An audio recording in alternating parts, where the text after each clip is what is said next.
कराड दक्षिण मतदारसंघाच्या सर्वांगीण प्रगतीसाठी साथ द्यावी असं आवाहन भाजपाचे नेते डॉक्टर अतुल भोसले यांनी केलं। कराड दक्षिण मधील मुंबई स्थित रहिवाशांच्या मेळाव्यात ते बोलत होते। हा मेळावा नवी मुंबईतील गुजरात भवन इथं संपन्न झाला। भाजपा महायुती सरकारच्या माध्यमातून कराड दक्षिणमध्ये विविध विकास कामांसाठी गेल्या 2.5 वर्षात तब्बल 700 कोटीहून अधिक विकास निधी आणला आहे। या माध्यमातून अनेक विकास कामे मार्गी लागली असून बहुतांशी प्रगतीपथावर आहेत। येत्या काळात कराड दक्षिणच्या सर्वांगीण प्रगतीसाठी मी कटिबद्ध असून यासाठी आपण सर्वांनी भक्कम साथ द्यावी। येत्या काळात आपल्या सेवेसाठी मी सदैव तत्पर असून तुमच्या विश्वासाला तडा जाऊ देणार नाही अशी ग्वाही भारतीय जनता पार्टीचे प्रदेश कार्यकारिणी सदस्य डॉक्टर अतुल भोसले यांनी दिली। कराड दक्षिणमधील मुंबई स्थित रहिवाशांच्या भव्य मेळाव्यात ते बोलत होते। भाजपा कराड दक्षिणच्या वतीनं नवी मुंबईतील गुजरात भवन सभागृहात कराड दक्षिणमधील मुंबई स्थित रहिवाशांचा मेळावा आयोजित करण्यात आला होता। डॉक्टर अतुल भोसले यांच्या हस्ते छत्रपती शिवाजी महाराजांच्या प्रतिमेचे पूजन करून मेळाव्याचे उद्घाटन करण्यात आले। या मेळाव्याला भर पावसात देखील मुंबईकर रहिवाशांनी प्रचंड गर्दी केली होती। आज या कार्यक्रमाला मी खऱ्या अर्थाने एका गोष्टीने भारावून गेलो की आपल्यामधनं आलेली लोक ती काही घेऊन आली नाही, पण लोकांची मनं जिंकली आणि मुंबईमध्ये त्यांनी स्थान निर्माण केलं।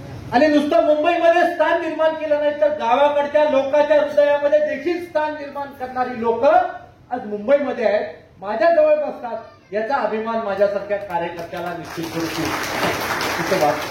आज जे लोक मोठे झाले त्यांचा प्रवास काही सोपा नाही। आल्या लगेच त्यांना कोणी ताटात वाढून दिलं नाही, अनेक कष्ट केल्यानंतर ते इथपर्यंत पोहोचू शकले। हे सुद्धा माझ्यासारखा कार्यकर्ता या सगळ्या गोष्टीची जाणीव ठेवतो। मागच्या 2.5 वर्षांमध्ये अत्यंत मोठ्या प्रमाणावर निधी आपल्या परिसराला देण्याचं काम आम्ही सरकारच्या माध्यमातून केलं आणि मागच्या 2.5 वर्षांमध्ये मोठ्या प्रमाणावर ग्रामीण भागातल्या रस्त्यासाठी पीडब्ल्यूडीच्या माध्यमातून 95/5च्या योजनेमधनं मनरेगाच्या माध्यमातून आपण पैसे देण्याचं रोजगार हमीच्या माध्यमातून काम केलं। ज्या गावामधल्या मूलभूत व्यवस्था आपल्याला करणं गरजेचं होतं, मग ती पाणी पुरवठ्याची व्यवस्था असेल, गावातल्या नाल्याची व्यवस्था असेल, गावातल्या समाज मंदिराची व्यवस्था असेल, त्याच्यासाठी पैसे उपलब्ध करून देण्यासाठी आम्ही सरकारच्या माध्यमातून प्रयत्न केला आणि भरभरून निधी या विधानसभा मतदारसंघाला राज्य सरकारने दिला। आदरणीय दादा, आपण मोठे आकडे ऐकत असता कारण आपण महापालिका क्षेत्रामध्ये काम करता, पण आज विधानसभेच्या मतदारसंघासाठी 700 कोटी रुपयाचा निधी आज राज्य सरकारच्या माध्यमातून त्या मतदारसंघामध्ये उपलब्ध झालेला आहे। आणि त्याच्यामध्ये जेवढे पीडब्ल्यूडीचे रस्ते होते, जे प्रमुख जिल्हा मार्ग आपण ज्यांना गणत होतो, ते सगळे प्रमुख जिल्हा मार्ग करण्याचं काम राज्य सरकारने केलं। जेवढे पानंद रस्ते आपल्या विधानसभा मतदारसंघामध्ये होते, त्या सगळ्या 227 किलोमीटरच्या पानंद रस्त्यांना खडीकरण करण्यासाठीचा निधी रोजगार हमीमधनं राज्य सरकारच्या माध्यमातून उपलब्ध झाला। 25-15च्या योजनेमधनं ग्रामविकास खात्याच्या माध्यमातून गावातल्या अंतर्गत रस्त्यांसाठी देखील पैसा मोठ्या प्रमाणावर गिरीश भाऊ महाजन साहेबांच्या माध्यमातून उपलब्ध झाला।